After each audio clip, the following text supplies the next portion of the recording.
Hi friends, வாங்க எங்கள் கொல்லியில் வந்து உளுந்து அறுவடை பண்ணுறோம். என் வீட்டுக்காரரு பசங்க எல்லாம் போயிட்டுருக்காங்க. அங்கே பார்த்தீங்கன்னா எங்கள் மாமியார் கூட ஆள் இல்லாதன்றதுக்காக ஒரு ஆள் மட்டும் கூப்பிட்டு பிடிங்கிட்டுருக்காங்க.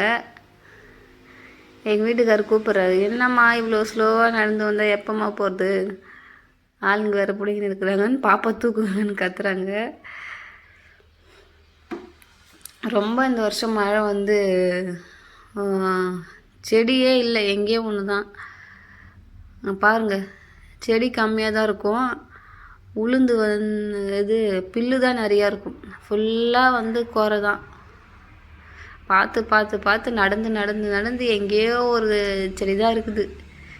ரொம்ப பெங்கல் புயல் வந்து இந்த வருஷம் விளைச்சல் நாங்கள் செலவு பண்ண காசு கூட எங்களுக்கு வராது போல் இருக்குது. அவ்வளோ ஒரு கஷ்டமாயிடுச்சு. பாருங்கள் நீங்களே, இவ்வளோ புல்லு பாருங்கள். செடி எங்கேயோ ஒன்று தான் இருக்குது, தேடி தேடி பிடுங்கிறதா இருக்குது. எங்கள் வீட்டுக்காருக்கு வேற முடியலை, கீழே குனிஞ்சே அவரால் பிடுங்க முடியல. ரொம்ப நாள் கழித்து வேலை செய்கிறதுனால அவரால் கீழே குடிக்க முடியல. அதனால் நிற்கிறாரு, பிடுங்குறாரு, எழுந்திரிச்சு நிற்கிறாரு, பிடுங்குறாரு செடியை. அதுக்கப்புறம் கொஞ்சம் நேரம் போய் தண்ணி குடிச்சிட்டு வரேன்னு போய் உட்காந்துக்குவார். செடி வந்து ஒப்பா நெருவாக இருந்துச்சுன்னா பிடுங்கின்னு போயிடலாம், கஷ்டம் தெரியாது. நடந்து நடந்து பார்த்து பிடுங்கவே ரொம்பவும் சிரமமாக இருக்குது. லைனாக இருந்தால் கூட அப்படியே உட்காந்துனே பிடுங்கின்னு போயிடலாம். இது வந்து எங்கேயோ ஒன்று இருக்கிறதுனால வந்து நடந்து நடந்து நடந்து பார்த்து பிடிக்கின்னு போகிறதா இருக்குது. அதெல்லாம் வந்து பக்கத்து கொல்லியில் வந்து பிடுங்குறாங்க, தெரியுதுங்களாங்க.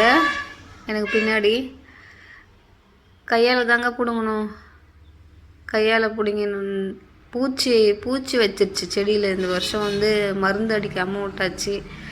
அந்த டயத்தில் கையில் காசு இல்லைன்னு சொல்லிட்டு மருந்து அடிக்கலை. பத்தாவதுக்கு மழை வர பெஞ்சிட்டே இருந்துச்சா, எங்கே மருந்து அடிக்குதுன்னு சொல்லிட்டு மருந்து அடிக்காத விட்டாச்சு. பாருங்கள் எப்படி தடவின்னு போகிறேன்னு. எங்கேயோ ஒன்று கீரை பறிக்கிற மாதிரி தடவின்னு போகிறேன் செடியை. எங்கேயோ ஒன்று தான் இருக்குது. இப்போ செடி பிடிக்கணும் போது இடையில இவர் வேறு வந்து விசிட் பண்ண வந்துட்டார். இவர் யார், இவர் பேர் என்னன்னு கமெண்ட் பண்ணுங்கள். குட்டீஸ் வந்து அம்மா நானும் வந்து செடி பிடுங்குறேம்மா அப்படின்னு சொல்லிட்டு 2 பேரும் செடி பிடுங்குறாங்க. தம்பி ஓரளவு ஒரு செடி அப்படி பிடுங்குறான். பாப்பாவுக்கு செடி பிடுங்க தெரியல, அந்த உளுந்து மட்டும் பறிச்சாங்க. அதனால தம்பி பிடுங்கி கொடுக்குறான், இந்தாப்பா அப்படின்னு சொல்லிட்டு. அவங்க நின்ன இடத்துல இருந்தே தூக்கி போடுறாங்க, பிடிச்சி இழுக்கிறாங்க செடியை. அவங்களால இப்போ பிடுங்கவே முடியல. அவன் வந்து தம்பி வந்து கற்றுக் கொடுக்குறாங்க, பாரு இப்படி தான் செடி பிடுங்கணும் பார்த்துக்க அப்படின்னு சொல்லிட்டு பாப்பாவுக்கு கூப்பிட்டு சொல்கிறாரு. மொட்டை இங்கே பாரு மொட்டை, இப்படி தான் மொட்டை செடி பிடுங்கணும் அப்படின்னு சொல்லிட்டு அவர் கூப்பிட்டு காமிக்கிறார். எண்ணி கரெக்டாக 10 செடி தான் பிடுங்கிருப்பார். அதுக்கே அவர் வந்து கை வலிக்குது, கால் வலிக்குது. அந்த செடி பிடுங்கிறதுக்கு அவருக்கு என்னென்ன தின்ற பொருள் வாங்கி கொடுத்தேன் தெரியுங்களா. அவ்வளோ ஒரு சேட்டை. கொல்லி ஃபுல்லாக வந்து நேற்று பூரா ரவுண்ட் அடிச்சிட்டாங்க. ஏதோ ஒரு பிக்னிக் கூட்டம் மாதிரி கூட்டின்னு போன மாதிரி ஆயிடுச்சு. இங்கே பாருங்கள் எப்படி சுற்றின்னு விளையாடிக்கின்னு. பிடுங்குறவளையும் வந்து டிஸ்டர்ப் பண்ணிட்டு இருந்தார் அவர். நல்ல என்ஜாய்மெண்ட் நேற்றுலாம் அவங்களுக்கு. எங்கள் மாமியார் திரும்பி பார்க்குறாங்க, ஓடுறது ஒடியாடுறதுன்னு எல்லாம் ஜாலியாக என்ஜாய் பண்ணிட்டு இருந்தார். இன்னொருத்தவங்க பிடிங்கினே போகும்போது அடுத்தது ஒருத்தவங்க தெரிஞ்சிட்டாங்க. அவங்க யாரான்னு பார்த்தா இன்னொரு பூச்சி, வண்டு. பூச்சி கிடையாது, வண்டு. அதுவும் பூச்சி வகை தானே, தெரியுதா அவங்களுக்கு அந்த வண்டு. நின்று பிடுங்கணும், என்னால் பிடுங்கவே முடியல. எவ்வளோ நேரம் குனிஞ்சுன்னே பிடுங்குறது. அதனால் உட்காந்துட்டே பிடுங்கும்போது தும்பச்செடி பறித்து அது என்னதுங்கன்னு கேட்டேன் எங்கள் வீட்டுக்காரர்கிட்ட.